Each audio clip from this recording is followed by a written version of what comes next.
Welcome back to my channel. Today's discussion will be about Resurrection Series 3. The way I'm going to discuss the dolls in this series is from the least interesting to the most interesting change, which also, in this instance, will correlate with the most valuable doll in the series. So, without further ado, let's get into Series 3. Now, Resurrection Series 3 released in San Diego Comic-Con of 2009. It was the first series to have a doll not from an earlier series. As if you remember the other two Resurrection series, they all were from like Series 1, Series 2, and Series 3. One of the dolls, being Ezekiel, is from Series 12, so they skipped a lot of other earlier dolls. There were 525 sets, and there were 75 variant sets.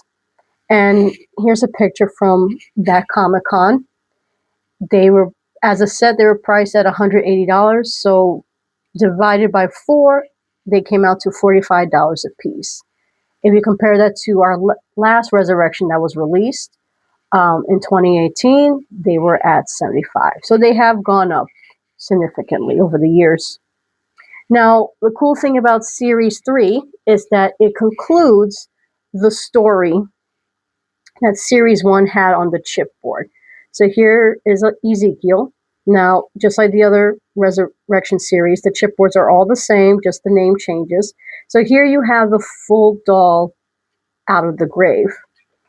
In Series 2 and 1, it was a progression of the doll coming out. So here's Series 1. And then here's Series 2. And it actually concludes the story. So after Series 3, it's a completely different style of chipboard.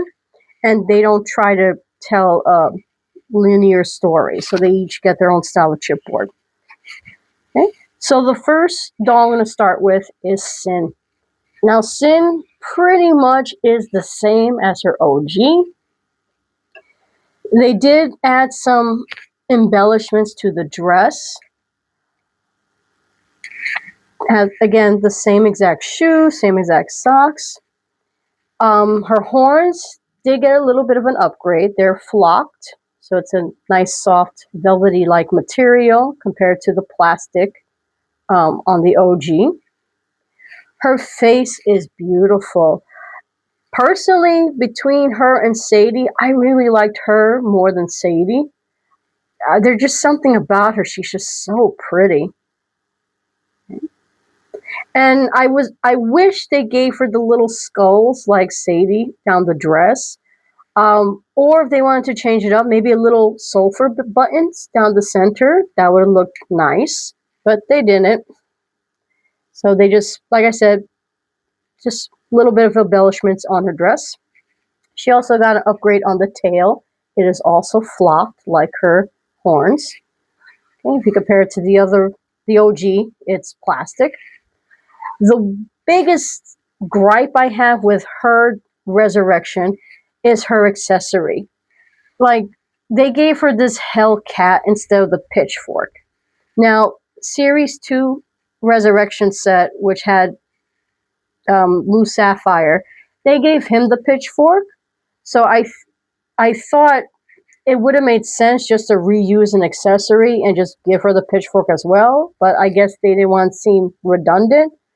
But it's ridiculous that she comes with this cat, which is just a repurposed cat from the Series 6 series.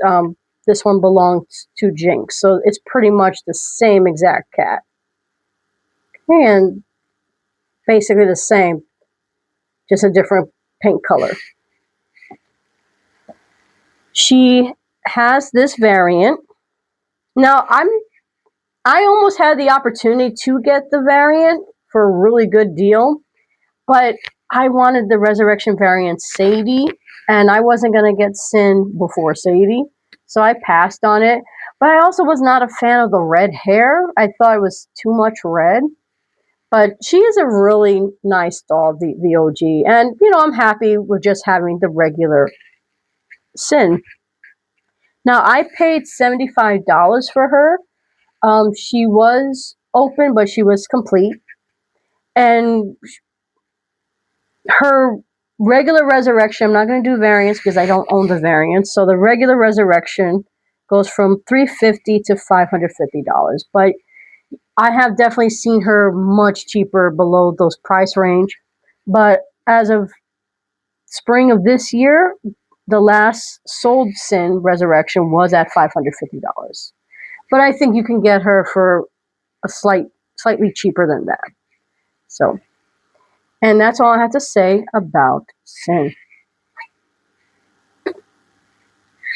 Next is Ezekiel. Now, Ezekiel, one of my favorite boys.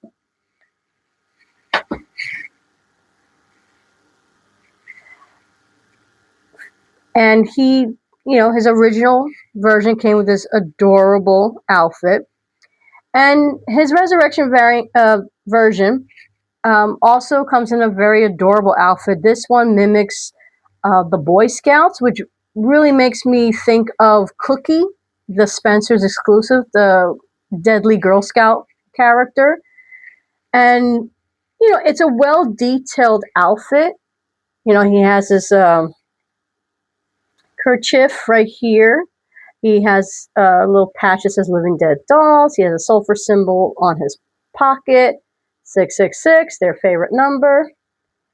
And he has this little belt that goes around, but it's not a real belt because there's no buckle, but it ends at the Velcro.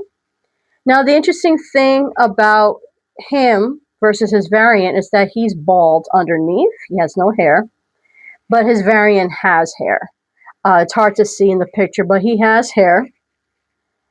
And again, like Sin, he doesn't even come with his accessory. So I was a little annoyed with that. If you remember, his accessory was this adorable, creepy looking pull toy that's like a wild boar. And I don't understand why they shortchanged you on that. Or maybe give him a different type of accessory, something that goes with the Boy Scouts. And that's the thing with these resurrections. For me, especially with the price, I felt like some resurrection dolls, I felt like they cheaped out over others, and some just completely missed the mark of their original. In this case of Ezekiel, in terms of design, he's very much in line with his OG counterpart in terms of styling of clothing. Very much with the 50s America. And, I don't mind the outfit. The outfit's adorable. I just wish, again, if you're going to do a Boy Scout theme, maybe, I don't know, maybe give him a flint or something like that. I just don't know why they had to be cheap when it comes to the accessories. He has similar look. Well, those eyebrows are both the same. Little crazy eyebrows. His eyes are different, of course. Little glass eyes. Actually, it looks like he's looking at a campfire, if you think about it. And he doesn't have as much shading around the eyes as his OG. And, like I said, he's a really cool doll. He's cute. But I wish they gave him an accessory. I don't know why they had to cheap out on him. And he doesn't go for much. He's actually the least liked in the series. I paid $90 for him, sealed in coffin, and no shipping either. So it came out to about $96, $97 because of taxes.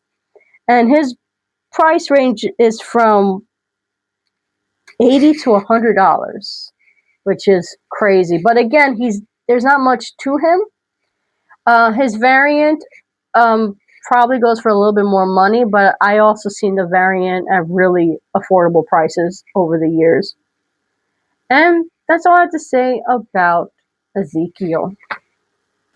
Next is Bride of Valentine. Now, with her her resurrection design, they really leaned into the Bride of Frankenstein this time. Her OG doll did have hints of it with her hair, with the black and white hair,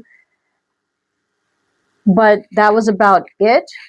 Here they did the famous hairstyle from that Universal Monsters movie. They also added bolts to her, which I thought was a really interesting choice. So they're molded onto the side, and they have some blood here. And they gave her these beautiful green and purple eyes. Now her face reminds me a lot of Calico from Series 6. And she also has stylings from another doll. These purple and black tights. If you remember the doll Tragedy, she has the same exact design, except this is actual tight material and the other one is just painted black and purple stripes. She comes with these boots, and with her high top hair, she is very tall, much taller than her OG design. Also, the OG Bride of Valentine doesn't have that newer articulation that Ezekiel series has. So that also adds a little bit to the height difference. She's very simple in her design. And for years, I was really holding out for her variant. I really wanted her variant instead of the OG one. And unfortunately, just over the years, I've never been, when she did come up, the variant, she was affordable at the time, but, I just, couldn't justify getting her and the OG, especially when there's not that much difference to them. The dress is pretty much the same. Her coloring, yes, is different, and all she has is that fur stole. Now, I did have one more chance of getting her, but by then she was way too much money, and I just couldn't justify, especially since she had a little bit of damage, and the seller wanted a little bit more than I wanted to pay for her, and I actually was saving for another doll, which I ended up getting instead. So the two-tone on the face also extends to her arms. I'm not going to undo the body, so I'm assuming it's just the two arms that has the different colorings, and I'm assuming it might be in her legs. Not sure. She comes with this black choker. And again, now I know she's not depicting this bride who has a heart, so it plays in the whole Valentine. But again, she just seems so plain than her original doll. Yes, she has the cool embellishments of the screws in her head, but at the same time, they could have done a little bit more. And again, the variant wasn't that much different, just a different coloring and just one little accessory on her outfit. And I'm happy with her, and I'm happy just to have her. If the variant ever comes up again for a price that I want to pay, maybe I'll buy it. But at this point, I'm pretty happy with just having the original. And again, they're very different. Very different. And they are, in essence, again, she does capture the spirit of this one, but it is dramatically different. And I don't mind it, because at least it is within the theme of the doll, being pieced together. She was another one I didn't pay a lot for. I paid $125 for her, but with added shipping and taxes, it came out to $143. And she was sealed in coffin, and she goes for $150 to $200. And her hair, I've seen pictures of it down. It's not that great. So it's gelled, so it's very crunchy. So that's what's keeping it up. And I think it looks great this way. I wouldn't recommend flattening it. Just, it doesn't look good flattened. Trust me, I've seen it. And that's all I have to say about The Bride of Valentine. Last but certainly not least, the most valuable doll in the series is Sheena. I love this Sheena. I think out of the four of them, I think she's the best one. She not only captures the OG spirit, but pretty much is almost exactly has everything Sheena came with, except one thing, and you can tell by looking at it, she's missing her bat. So, but before we go through that, Sheena comes with this adorable jacket, really cool jacket, it says Living Dead Dolls. She comes with the silver chain, which is very similar to her OG. Now, I wish the t-shirt had the No Future. I really like the No Future. Here's a picture of her variant. Now, the variant has the Living Dead Dolls on the t-shirt. I believe the back of the jacket is blank, and she has Living Dead Dolls in the back of her jacket. She comes with this adorable plaid skirt. She has these fishnet tights that go all the way up. She has this little one-off sock. I believe it goes all the way down. I'm not going to take it out. She comes with the piercings, but I have to admit, I felt they cheaped out on her piercings. I don't understand why both her ears couldn't have it and why she couldn't have the lip ring as her original doll. Her screening is pretty similar to the other one. Her eyes are very similar to her OG. And even her boots are exactly the same. Now, again, Sheena comes from the earlier series that didn't have the articulation. So the resurrection is slightly taller because of that. And yes, I really wish she came with her bat. Again, why cheap out on the accessory? Like, I don't understand why she couldn't have the bat. I mean, it's bad enough you cheaped out on her piercings, but you could have gave her the bat. I don't understand why she couldn't have the bat. I love the hairstyle. I love the mohawk, which again is gelled. Really cool. Yes, I love the little shaved head and the little hair in the front, but I love the mohawk. I mean, that also continues with the punk theme beautifully. And she's just such an amazing doll.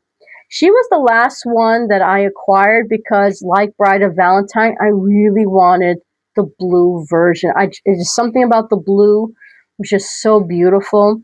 And I had close calls about close to getting her.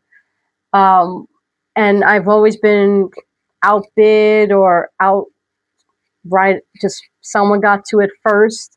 And I actually remember one fellow collector who got her for like under $100. I haven't forgotten his name or how much I could have had her for. Now, I paid the most for her. She was $170, but she came out to almost $200 at $199 because the seller charged almost $20 to ship her and then taxes. Now, she goes from anywhere from $350 to $500, so she's up there. She's very popular, and you can see why. She's just pretty cool. But again, I got all of Series 3 for way below Resurrection 1 in comparison. And remember, there's more sets of these than Series 1. And, I just wish, they kept the accessories. Fine, Ezekiel, you want to cheap out on Ezekiel, but you did give him like more of an elaborate outfit. That's cool. But with Bride of Valentine, they could have done more with her outfit. Or if you're going to really lean into the Frankenstein theme, then maybe give her a different style of dress that mimics that, since you gave her the hair. Oh, I can't see her. Since you give her the hair. But, you know, in terms of the four, I think Sheena is the one that, like I said, comes the closest to almost having the OG in terms of all the OG's characteristics. But I still wish she had her back. And that's all I have to say about Sheena. And that's it for Series 3. Not much. I don't want to say that they were lackluster. You know, they weren't. But again, in terms of collectors, they're not the most highly sought after series, with the exception of Sheena. But I do like the interpretations. I think they were really great interpretations. And I like that you got a mix of just sticking to the basics, the classic, with Sin and her OG, to a different interpretation altogether with Sheena and Bride of Valentine. And, you know, it's cool. They're cool. And would I recommend getting them? I think you could pick and choose which one. I think they're all good dolls individually. Don't get me wrong. I do love them, and I'm glad I have them in my collection. But I definitely would recommend doing your research. The variants, again, they're going to cost you a lot more money. And so, you know, if you can swing it, I would recommend just sticking with the OG. There's nothing wrong with the OG designs. And again, with the variants, is not much of a difference to justify the double or sometimes triple the price. But that's my opinion. So I missed my anniversary date for my channel, which was yesterday. We had a big rainstorm in New Jersey, so we did lose power. And on Friday, before the storm happened, my husband had to patch up the roof in anticipation for the rain. Luckily, the room was okay. We didn't get any leaks, any new water stains, but you know, I pretty much missed it. And you know, to me, with the anniversary, it has been 6 years for my channel, but I guess I don't feel like I did anything special, just talk about my dolls. And I'm not really good about talking about myself or celebrating myself. But, you know, I'm glad I have viewers like you watching and supporting and commenting. Because, in all honesty, I do this so I can talk to other people about my collection, because I've only had my husband for as long as we've been together, and even he has, you know, he's lost interest. I mean, he likes them, but you know, I was always the collector of them, and he just helped me, you know, acquire more dolls because he was interested for a time. But it's nice talking with other people about my love for living dead dolls, and I hope you have enjoyed our discussion. So stay tuned. I am going to be posting that room tour this week. So keep an eye out for that, and I hope you enjoy it. Thank you so much for watching, and as always, happy hunting.